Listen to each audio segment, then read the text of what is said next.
Maharashtra today 24 news सत्य परिस्थितीचा सविस्तर आढावा। एका महिलेनं आपल्या आजारी पतीला पाठीवर घेऊन उपचारासाठी रुग्णालयात नेल्यानंतर अकोल्यातील शासकीय वैद्यकीय महाविद्यालय आणि रुग्णालयातील गैरव्यवस्थापनाचा मुद्दा जोर धरतोय।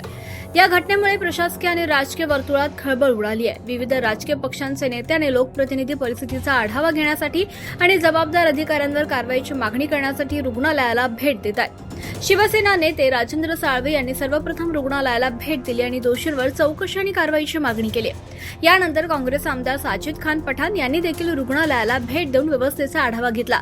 पाहणी दरम्यान त्यांनी अधिकाऱ्यांना घटनेच्या दिवशी कर्तव्यावर असलेल्या सर्व कर्मचाऱ्यांसोबत बुधवारी बैठक बोलावून संपूर्ण घटनेची सविस्तर माहिती गोळा करण्याचे निर्देश दिले।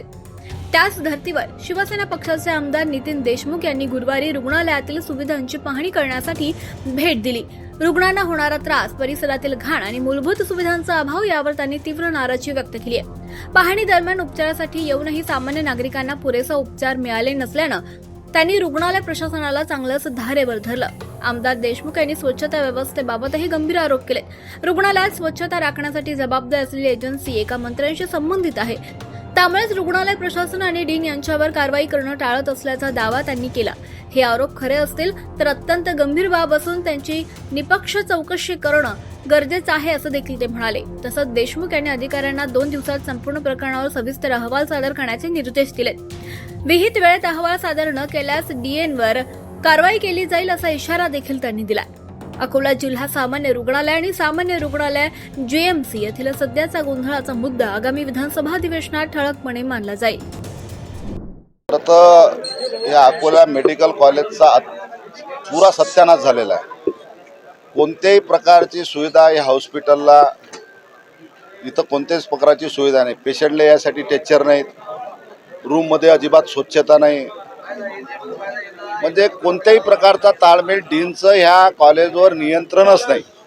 आम्ही डीनशी चर्चा केली, 2 दिवसात जर इथली यंत्रणा सुरळीत आणा नाही तर डीनवर कारवाईच्या संदर्भात आम्ही शासनाजवळ आमची बाजू मांडू। निश्चितपणे येणाऱ्या अधिवेशनात ह्या मेडिकल कॉलेजच्या संदर्भात चर्चा करू। ठीक आहे, काही जे कर्मचारी कमी असतील तो भाग वेगळा आहे, परंतु स्वच्छतेच्या बाबतीत 110 कर्मचारी ह्या ठिकाणी एका कंपनीला कॉन्ट्रॅक्ट दिला आहे। आता डीन बोलता बोलले की तो कॉन्ट्रॅक्ट मंत्र्याचा आहे। मग मंत्र्याचा कॉन्ट्रॅक्ट आहे तर त्या कर्मचाऱ्यातून स्वच्छता करून घ्यायची नाही का? हा कोणता मंत्री आहे की ज्या मंत्र्याचा अथल्ला अकोला मेडिकल कॉलेजचा कंत्राटीचा कॉन्ट्रॅक्ट आहे म्हणून? तो मंत्री कोण? मग मंत्र्याने जर असे कॉन्ट्रॅक्ट घेतले स्वच्छताच्या संदर्भात आणि स्वतः मंत्रीचा जर कॉन्ट्रॅक्ट असला तरी सुद्धा स्वच्छता राहत नाही, तर डीन कसा काय बोलणार आहे मंत्र्याच्या कर्मचाऱ्याला?